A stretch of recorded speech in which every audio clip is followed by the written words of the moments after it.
not even like like people give me a lot of credit for like genre jumping, and I see that as like a product of something else, and I really see that as like emotional range. And this is where I really connect with Bruce.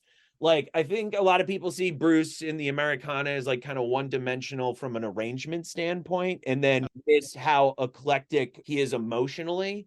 It's just a different kind of music overall from Born to Run, where you have like 12 instruments going at once, and they're all your best friends from high school, but they all need to be doing these very specific things at these very specific times, to Nick, Phil Spector in 61, Bob Dylan in 65, all of these like hinge sounds, but also make a hit that lasts into like kind of the disco era a little bit.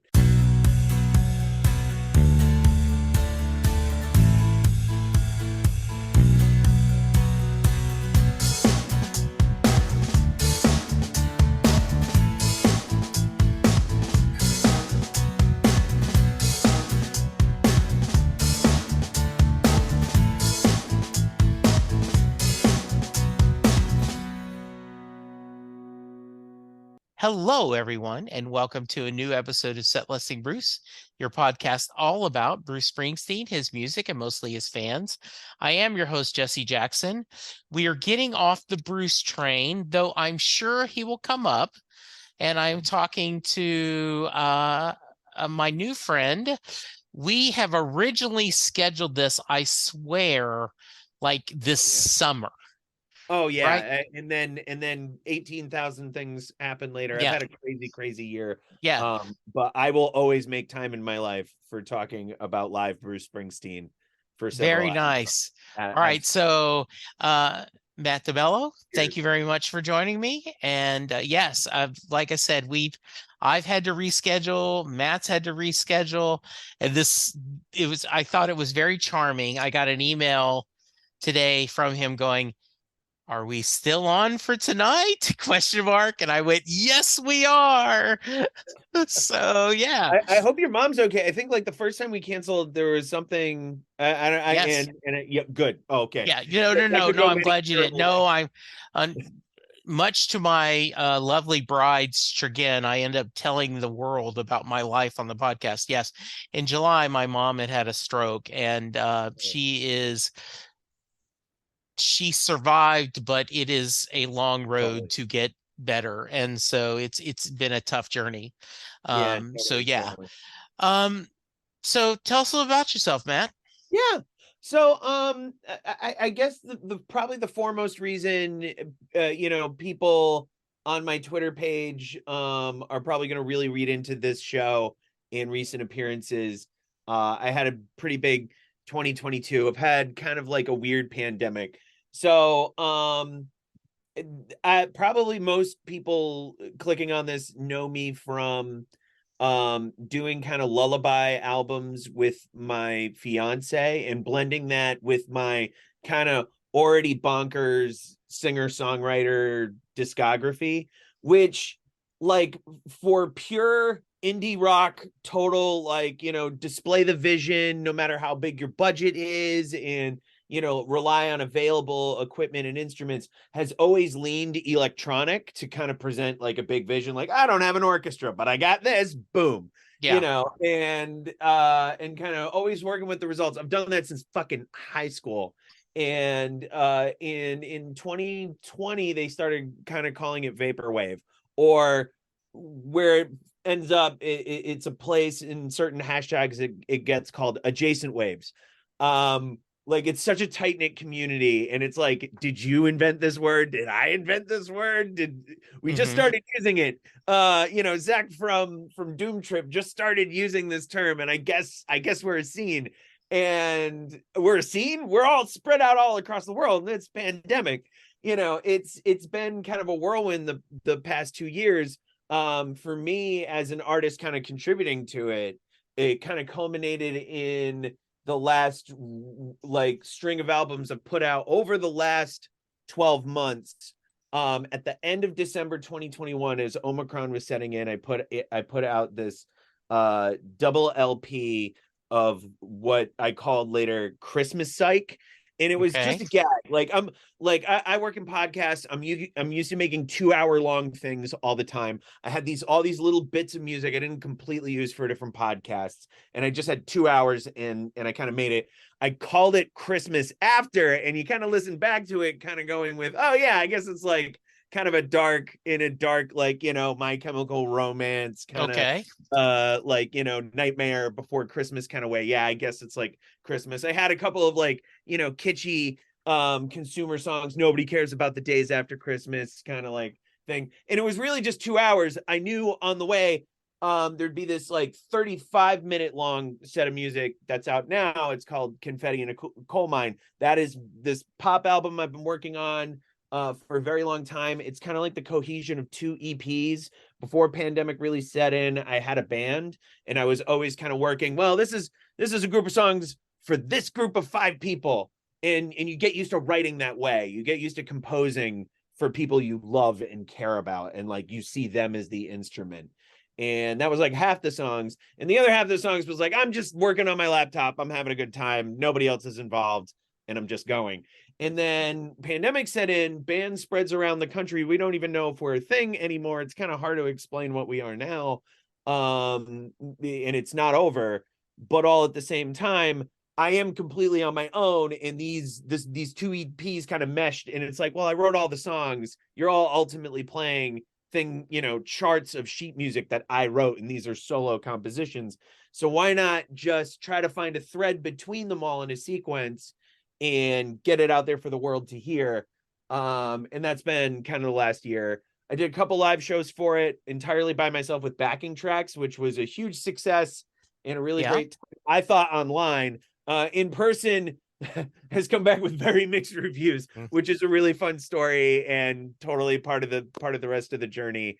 And definitely I've seen something like somebody like Bruce, or people even like close to him, like Suicide kind of went through with, where they were in the local scene. And like Bruce Springsteen would show up to your show with like 12 other people. That's how small you were as like Suicide in like 1980 or 1977, and like Bruce is going to talk about you into like Nebraska, and like, I'm never going to fill stadiums. It's just not going to happen for me. I'm past the age of Born in the USA.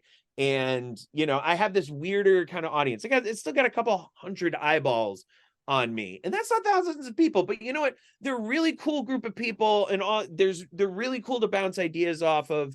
One of which was kind of all ended up in the Christmas album. I'm having the time of my life, just kind of like, going back and forth between these people. It oddly feels like this weird period of my life in 8th grade where I used to like introduce myself as like annoyingly named like Simpsons characters on like the morning announcements. Yeah. And it's just like, it's this weird inside joke I have with this like couple hundred people. And that's what my music feels like now. And it's also got very serious songs and like, things that, where I'm just absolutely swinging for the fences, fucking nothing less than like Bob Dylan or like the Sherman Brothers. My big crux thing, anybody asks me in interviews is like, what's your whole deal? And like the thing I'm obsessed with is not even like people give me a lot of credit for like genre jumping, and I see that as like a product of something else, and I really see that as like emotional range. And this is where I really connect with Bruce. Like, I think a lot of people see Bruce in the Americana as like kind of one-dimensional from an arrangement standpoint, and then miss how eclectic like he is emotionally. Like, it's just a different kind of music overall from Born to Run, where you have like 12 instruments fucking going at once, and they're all your best friends from high school, but they all need to be doing these very specific things at these very specific times to Nick, Phil Spector in 61, Bob Dylan in 65, all of these like hinge sounds, but also make a hit that lasts into like kind of the disco era a little bit. Being that much of an arranger, being that much of a big ideas guy, and then going to Nebraska and being like, it's 3 fucking chords. And how perfectly do you balance that out with how the characters play out, like Beckett or John Prine. So And so I can see that emotional range is enormous, and that's absolutely what I shoot for. so I see you're not shy. I That's okay. So I always like to start at the beginning. So talk about where did you grow up and what kind of yeah. music did your family listen to? Lincoln, Rhode Island, and I think probably best way to describe family music is everybody's a really big nerd for something weird. Like, you know, they have the taste that's all accepting and presents well in public, and then they have the taste that it's just like, no, nobody knows about this unless you come driving with me. And driving with people is like, especially I think the most intimate encounter you can have, period, on earth, and then even more intimate with music. um but like definitely the nerd end of the spectrum from each one of my family members, and I love talking about this, oh my god, so I'm gonna stop myself real short.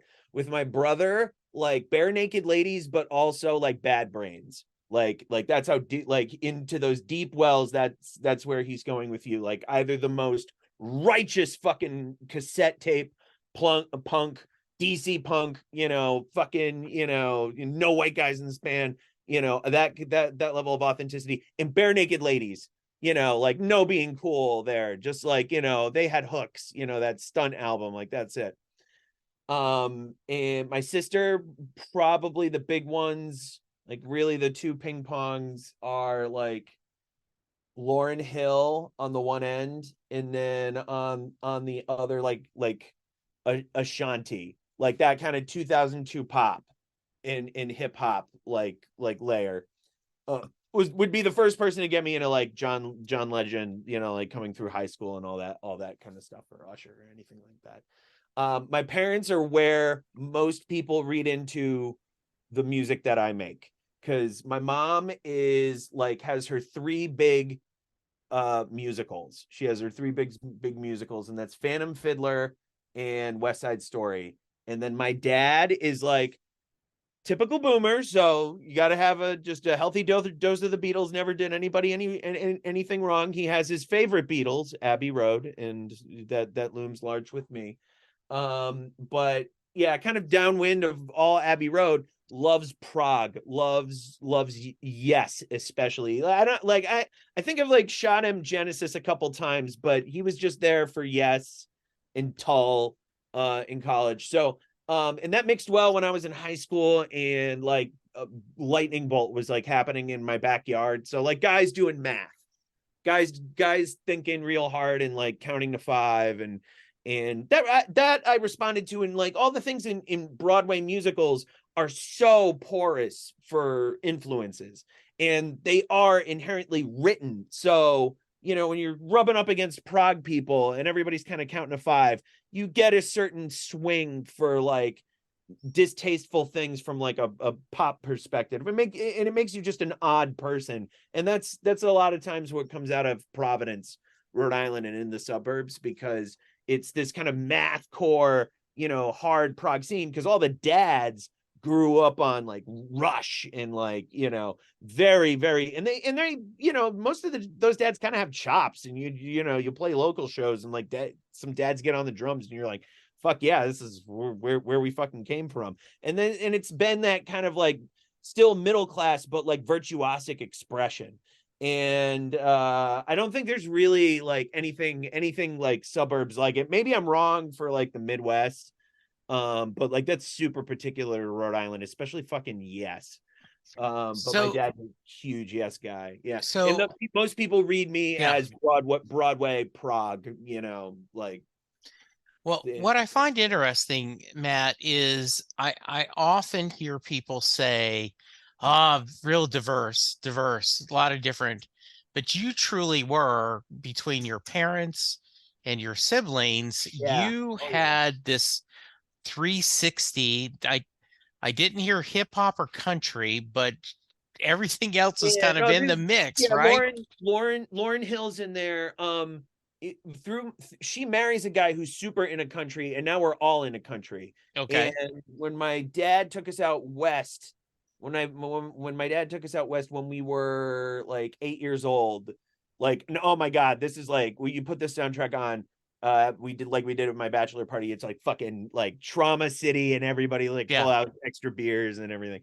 Doc Watson and Nitty Gritty Dirt Band, Will the Circle Be Unbroken, was the soundtrack to Always Going Out West. And like in around that time, I'm 8 years old, 96. Like there's Hootie and the Blowfish on the radio. Like that, I probably connect that with my family overall. And just in terms of like most intimate experience driving out west in a 96 Caprice, they're all laughing at me like watching this right now. If Yeah. any of them are watching this right now, they're just like, the last thing I thought he'd bring up is Nitty Gritty Dirt Band.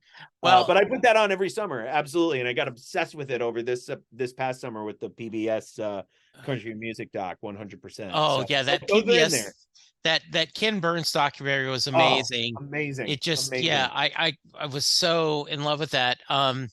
So I was in college, uh, like 79, 80, Mm-hmm. and the Nitty Gritty Dirt Band was going through the phase where they were the dirt band, Oh wow, right? wow. And so we got to see them in a really small, the college theater, and I fell in love with them then.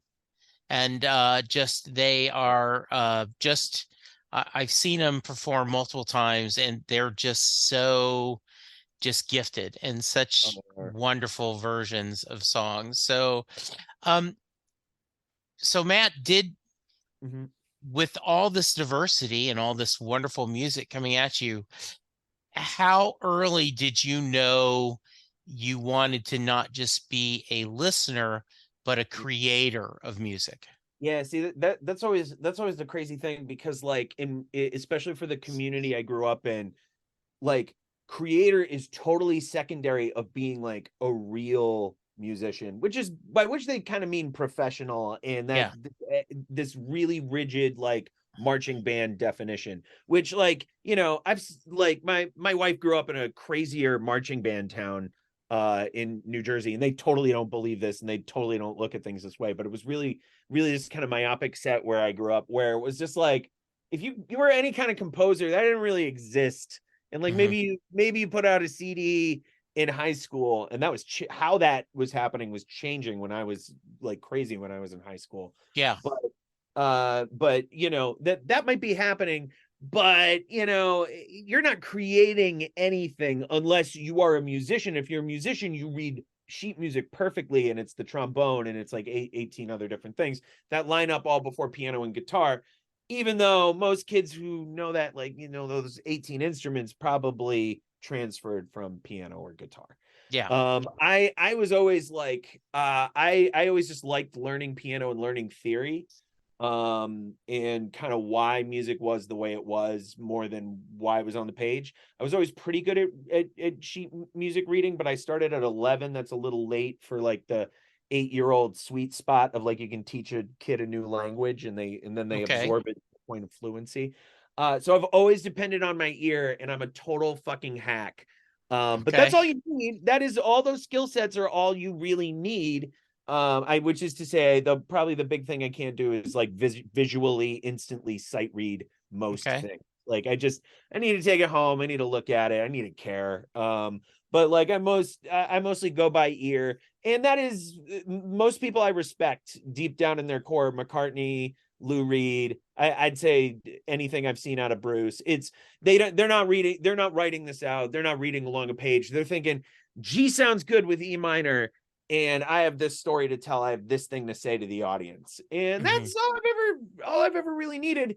But I was up to all those crazy orchestral standards in my town, so I'm used to doing like really like crazy piano playing, but from an angle of like, I know this is a G chord, but I just arpeggiate it, and it sounds extremely written out and like Mozart, but it's just a G chord.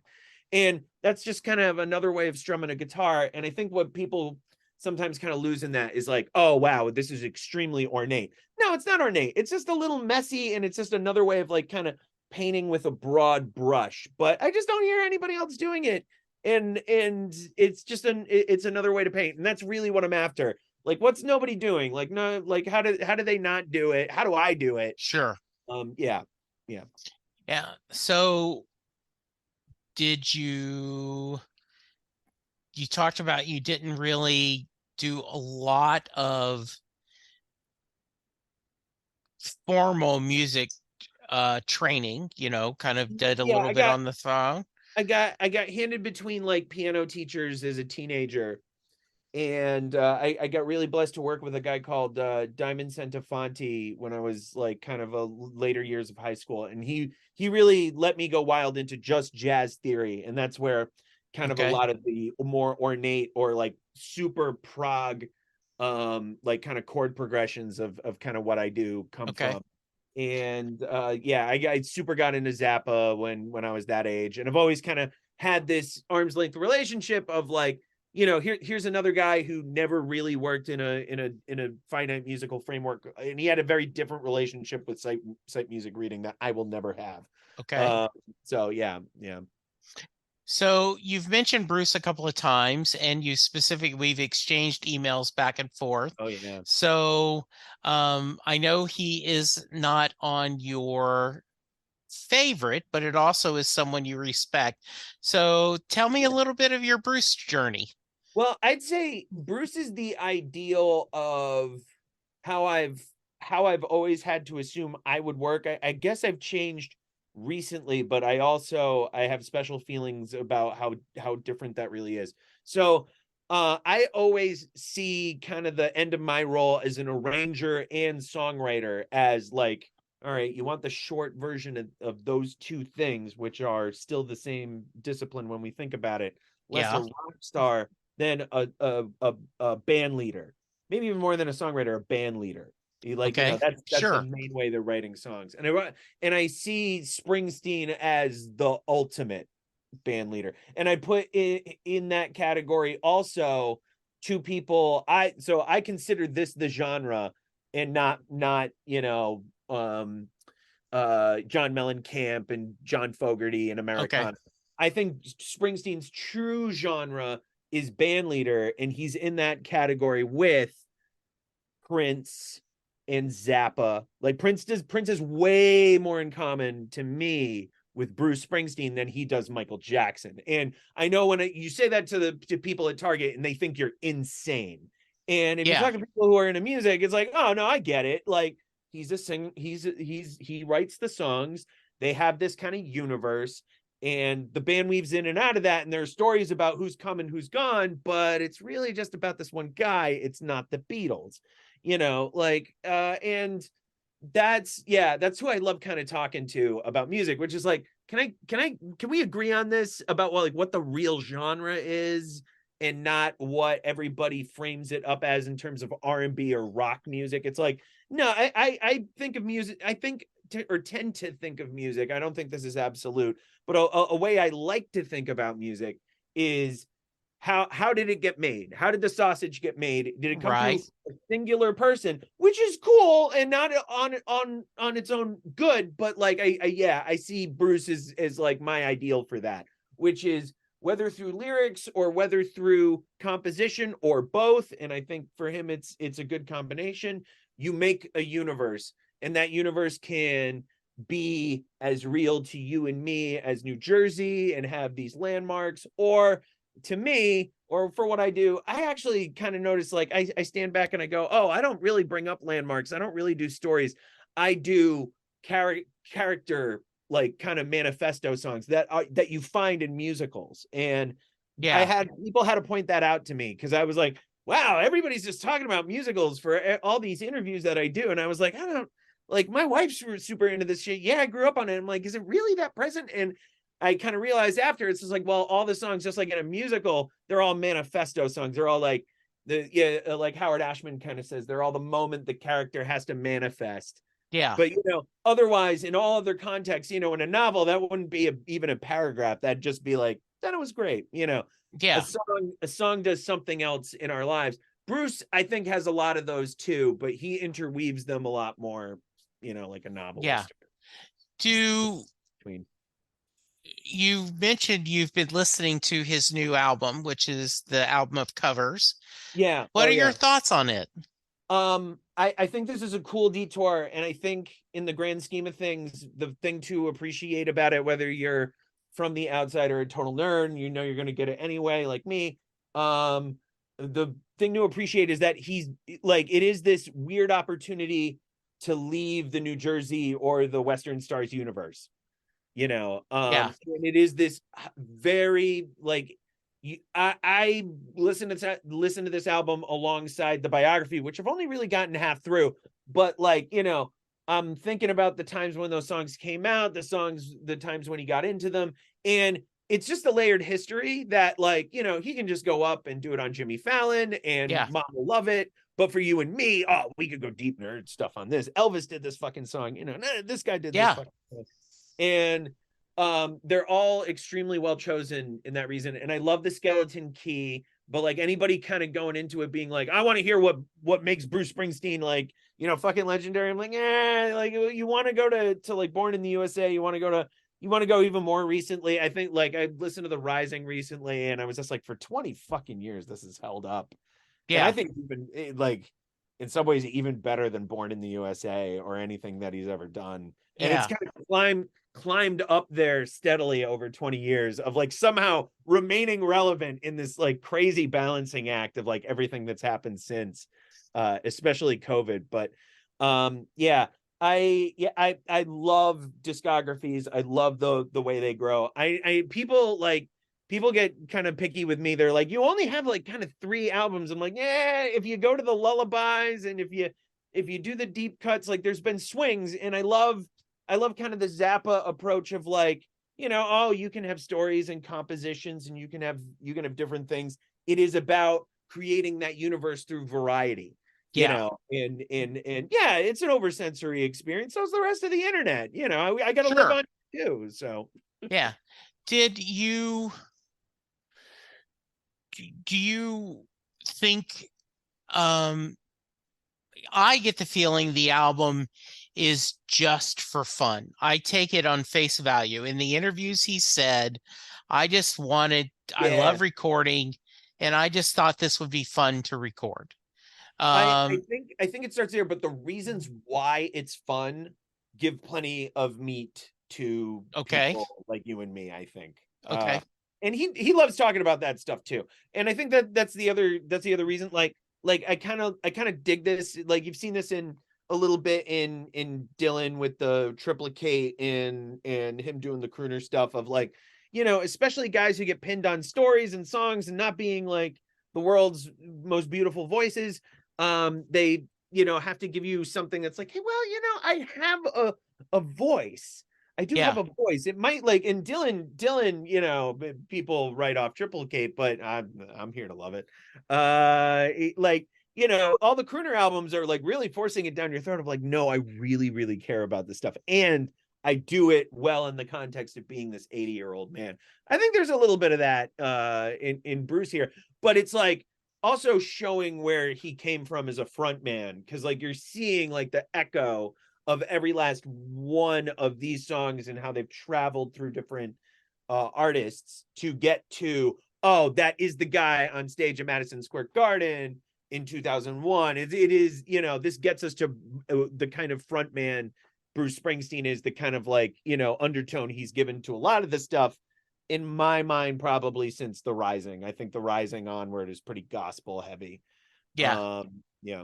And I do think in another world he would have been, I've talked about this before, a Southern preacher, right? Like he could have very Probably. much been, Yeah. you know, this I think absolutely could have done that. Yeah. I think, yeah. I don't know a better term for it, and I'm gonna apologize to this audience. What Joseph Campbell used to call like shaman people, and I guess the term we're moving to is magician. And Yeah. I still think we need a heavier English word than magician, but that kind of like old sense of there's always been this member of the community, the storyteller, the medicine person, and he Yeah. fills that void in a very cosmic sense more than your average president, even like when he does a podcast with a president. Yeah. And even where he's like extremely tacky, extremely present, extremely like political and like, you know, right in your face of like, oh, I'm going right through 2020, 2019, right alongside you. Yeah. and still putting out some great stuff. I loved Letter to You. Yeah. Yeah, What are that your has thoughts on Letter to You? I mean, because oh, some like of it, yeah, but because what meant a lot to me yeah, is, we'd been through this pandemic, right, and all of a sudden, you get this album that's the E Street Band, and it's really good. And yeah. so in context, it will always have a very special place in my heart.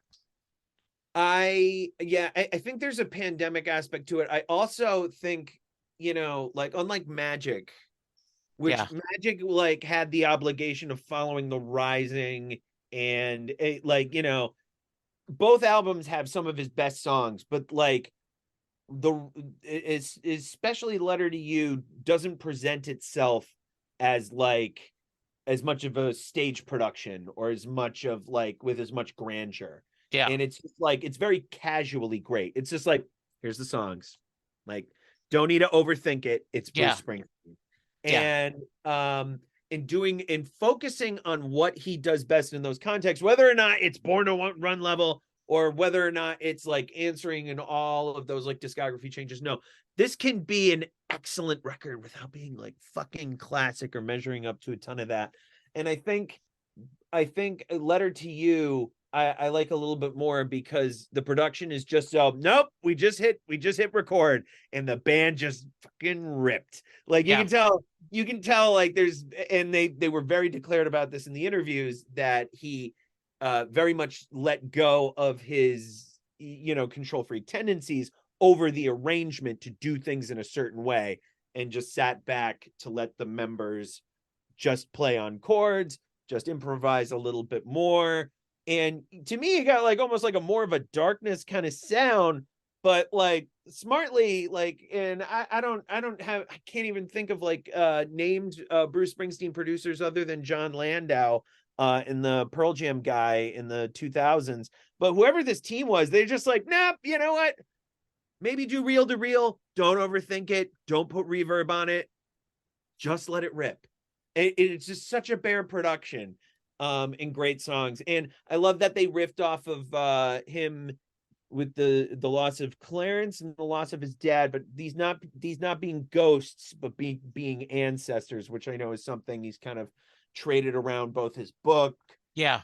to you in the Broadway stage show is kind of like a major theme he's landing on in his late work and reflective of kind of the big therapy breakthrough that he's kind of going through right now. I gotta say, I think he's a huge figure for the mental health revolution. I really think that in a cross-generational way.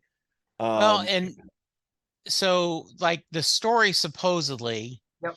is that the band went to him and said, um, why don't we try something a little different Yeah. versus, and as we play Beat the Demo, right? We come into the studio, you're playing the demo, and we have to do something better versus let's just, and I love the Yeah. film that, where I they're gotta all see it. sitting Yeah. there with their legal pad and taking notes as he's talking about the songs, right?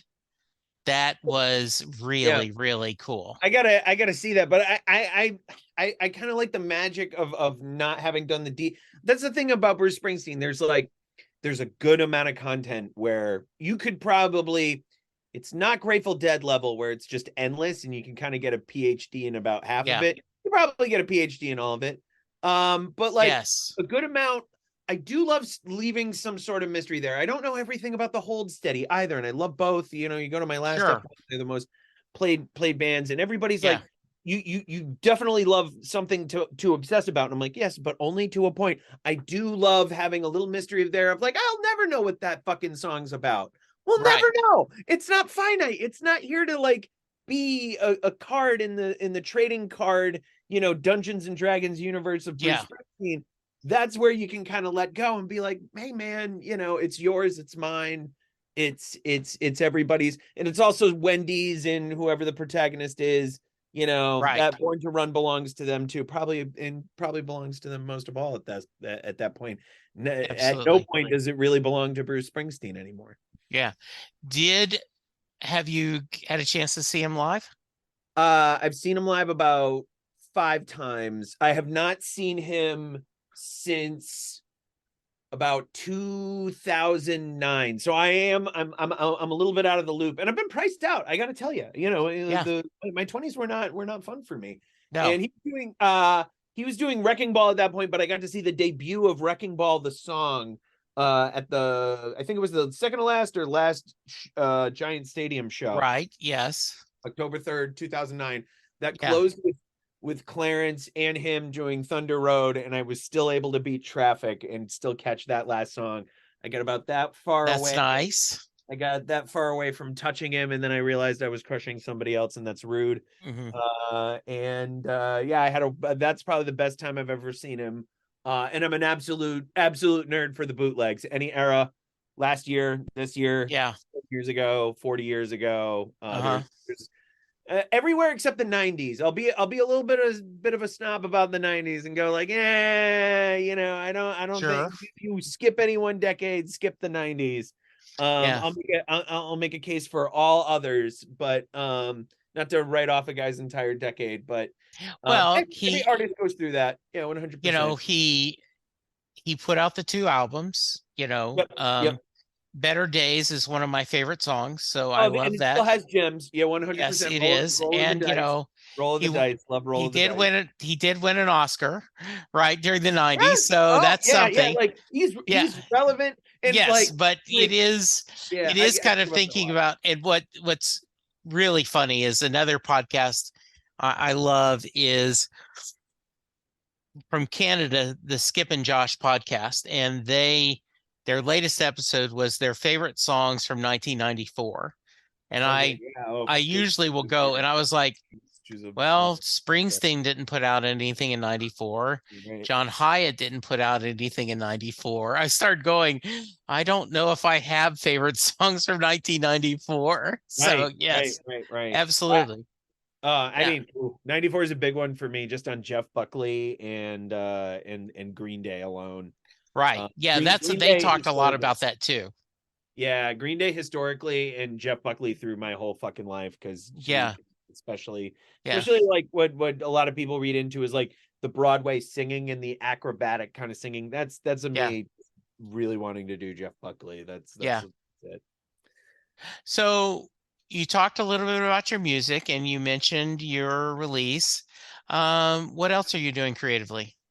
So rest of this year into next, tune in. My fiance and I have a new Celebrating Sleepy Time Volume 4 Okay. that we've got to actually record it. But it's overdue. Every single time one of my siblings or her sibling has a nibbling, Yeah.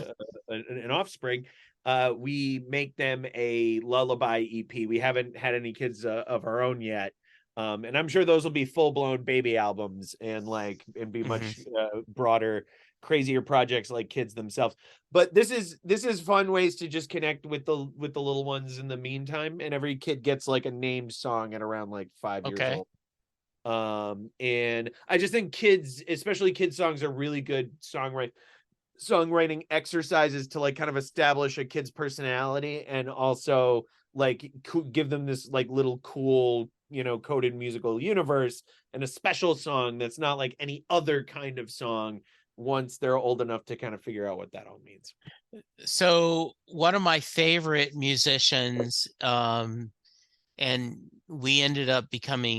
we are very close friends. In the late 80s, a singer-songwriter named Sarah Hickman was coming up in Dallas, and she ended up getting signed with Elektra, dropped, has had a very long career, uh, doing a lot of independent releases on albums. But she did a album called Newborn, and I'll send you a link so you can Yeah, listen go to for it. it. Um, she she felt like parents weren't singing with their children, Yeah. and she Oh, yeah, felt it like happens. that's important. So and Even my huh? brother, who's like just totally not musical, Yeah.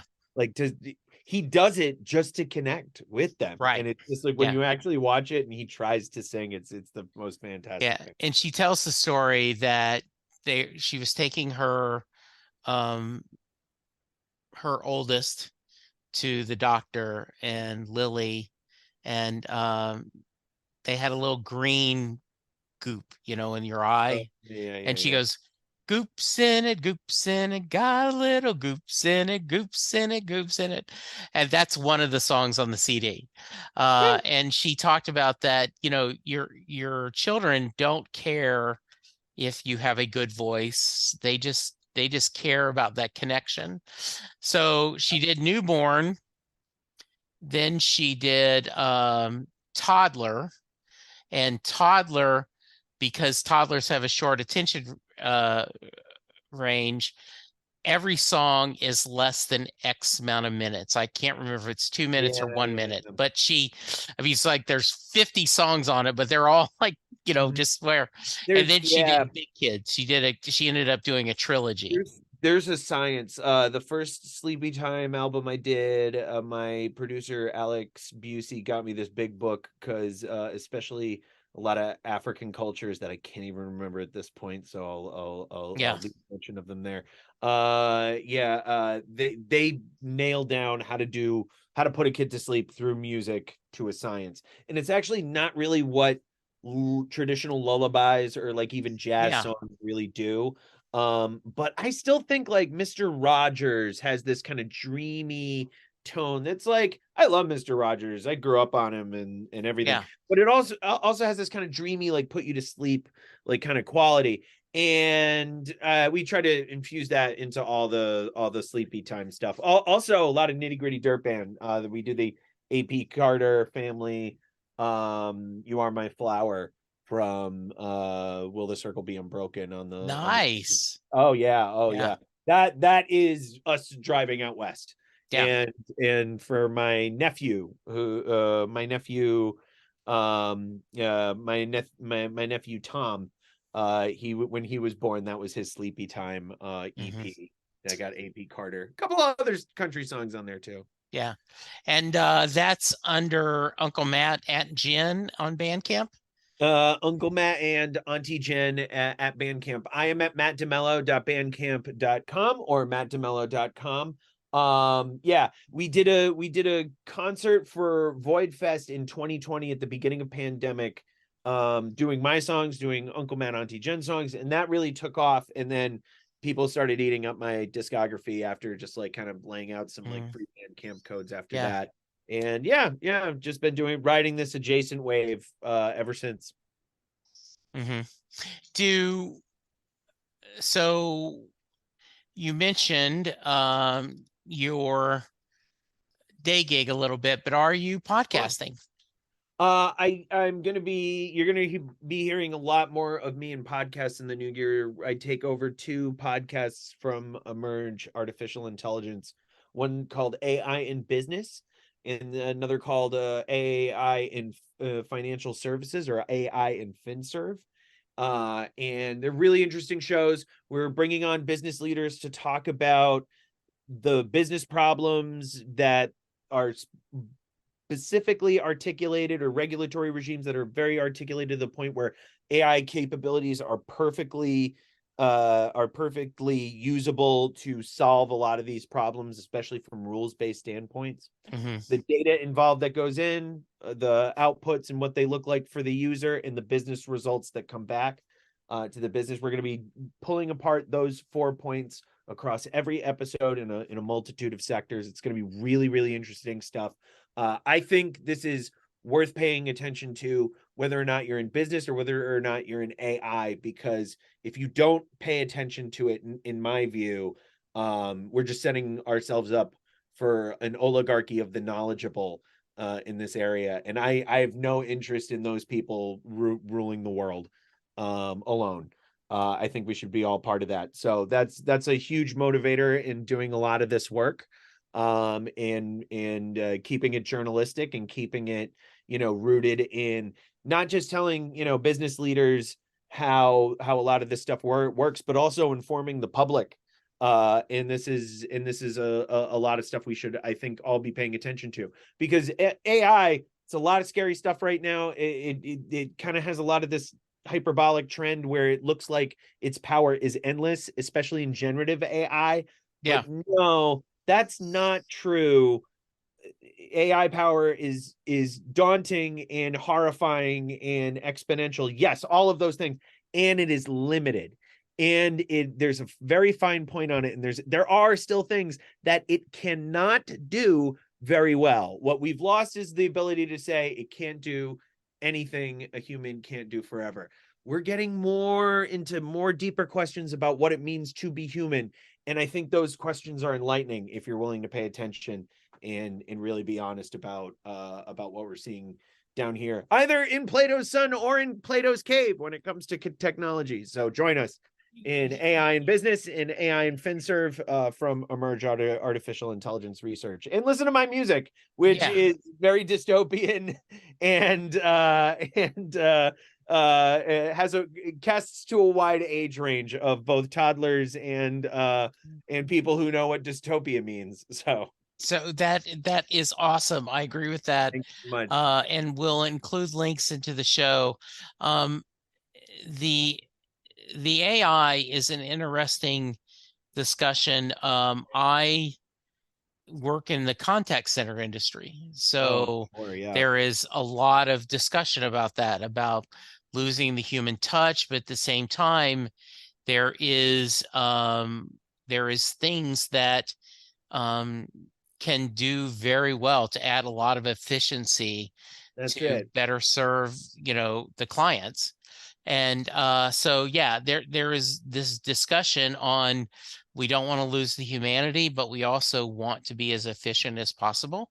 And Yeah, and just, yeah, a lot of the times it's coming down to where can we put human decision making where it's the right. most meaningful. But I think what gets lost in the conversation is, there's been the social, and not just the function of a job to do a service and do it efficiently, but also the social institution of a job, by which, if you work hard and make a good livelihood, that you are owed a living back into society. No one should Yeah. work 40 hours and live in poverty in the wealthiest country on earth.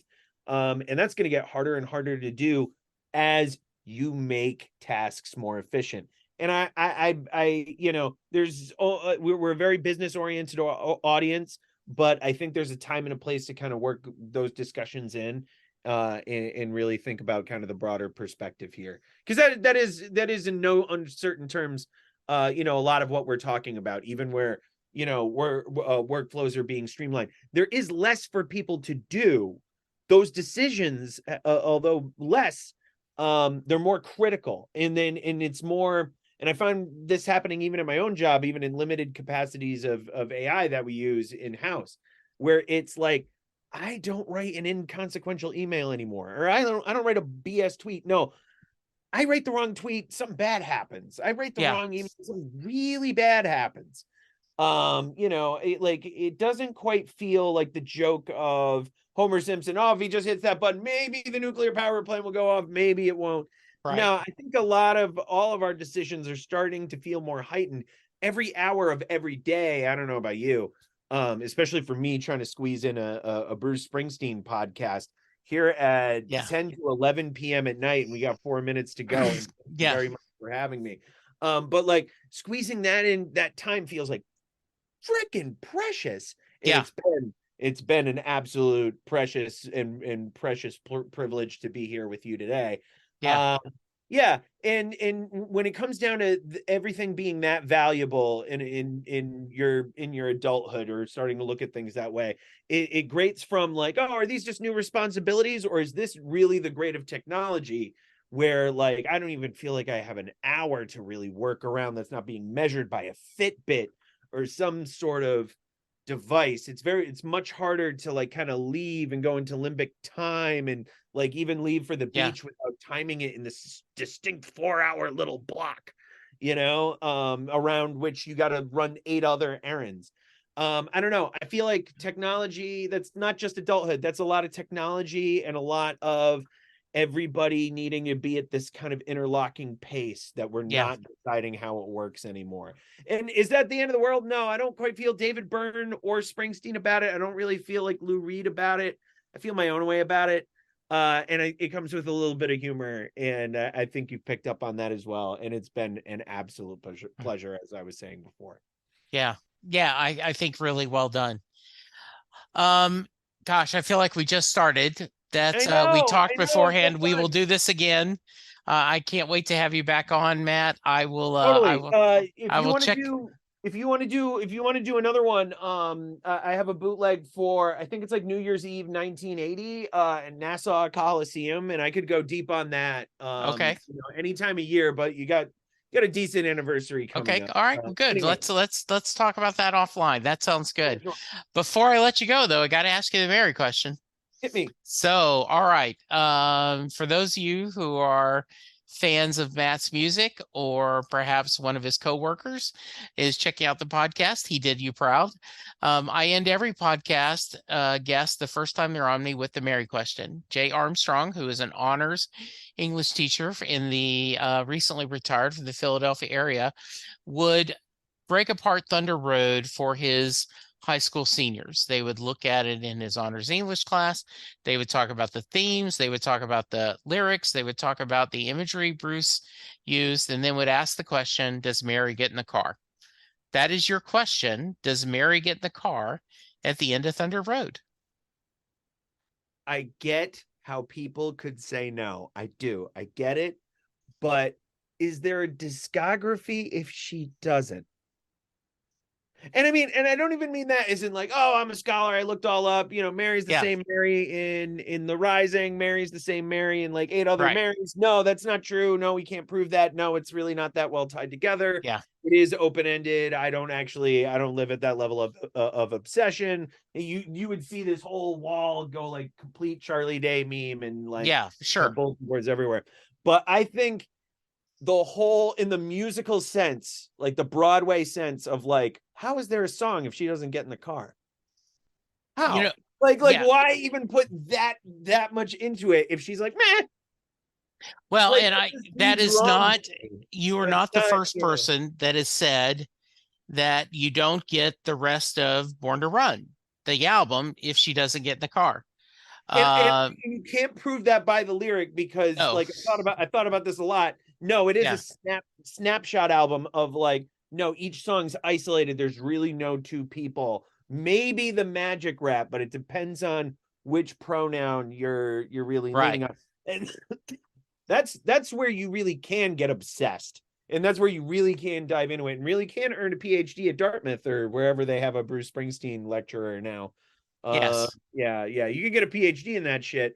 But as somebody who just merely thinks about it a lot in his spare time, you can't do it completely. But to me, in terms of like, why write a song this fucking triumphant if it doesn't happen is a curveball I've not seen anywhere else in the discography. He is so literal. He is so authentic. He's so he is subversive. But that's so like for 1975, that's like subversive in a multi-generational way that I just think is like, if you want to read it that way for you and your maximum enjoyment of the song, that is like a dark optimism I would never wish on anyone, but if it makes you happy, God bless you. But I just, it's not, but like at the same time, I submit this saying, I can't prove it. I can't prove it other than like, if I'm writing a musical, am I throwing that many song tricks in there for something that did not work out? In terms of the story, in terms of, and you only have the story. Born to Run only and this is my favorite part about it, Born to Run only feels like a musical in the music. It's not a lyrical musical because it hinges on these kind of pronouns where like, oh, the character might have transferred from song to song, but it's never direct. No song is exactly. And then except for, and this is where you get to Nerdland, The Promise, where he mentions Johnny Maria, and it's kind of the skeleton key Right. through the whole Exactly. discography. Yes. And Yeah. that's the linchpin song for most Springsteen fans in terms of the lyrical universe. Yes. But it only happens these spare times, and you got to really be sitting there and being patient, and really enjoy the rest of chewing on the scenery that is South New Jersey. I've driven through it a couple times, and like I gotta say, really not that remarkable looking or all that different looking than Pawtucket, Rhode Island. Like it's still like, oh, it's just northeast, like Sure. like suburbia. Yeah, it sucks. Right. All right. I know this. All right. I thought it especially sucked. Oh, it just sucks. No. All right. So, Matt, tell us again how to reach you if someone wants to find out more about your music. Yeah. Please. Matt DeMello, bandcamp.com. Discography's pretty cheap. I think you can get all of it for $10 doing a special promo right now. Christmas Cassandra Prague album is free right now, I think. Or else there are very generous codes on Twitter. Say hi on Twitter. And mattdemello.com has email ways to reach me, but Twitter or just buying a bunch of stuff on Bandcamp and shouting me out about it on Twitter is probably the best way to get on anybody's radar. Sounds awesome. Yeah, thank you so much. Thank you so much. Thank you for joining me. I appreciate it. Listeners, Absolutely. go get vaccinated. Go get vaccinated. Safe, and let's be kind to each other. We'll talk to you soon. Goodbye. There we go. Another episode. I'm about to go through a couple of things where you can reach me and give me feedback. So if you want to skip this, I understand. But I do hope you check it out every once in a while. I'm available on Twitter at Jesse Jackson DFW. The show is available at setlistingbruce. You can send me an email, setlistingbruce@gmail.com. You can send me a voicemail at 469-249-2442. I am currently doing a few other podcasts. Perfectly Good Podcast, John Hyatt from A to Z, where Sylvan Groth and I discuss every John Hyatt song in alphabetical order. My Babylon 5 podcast is Last Best Hope for Conversation, where Lou, Karen, and I discuss every episode of Babylon 5 in chronological order. I still am doing Next Stop Everywhere, the Doctor Who podcast with my brother in time, Charles Skaggs. And then finally, How Many Podcasts, the only podcast on the internet that counts, where my buddies and I discuss pop culture. You can go to our Patreon page and support the podcast for as little as $1 a month. You can go to our Facebook page, and please go to iTunes or wherever you get your podcast and leave a 5-star rating and review for all of the podcasts that I'm doing. It's okay if you don't listen to them, but if you subscribe and rate, it really will make my day better. Thank you, and I will talk to you soon.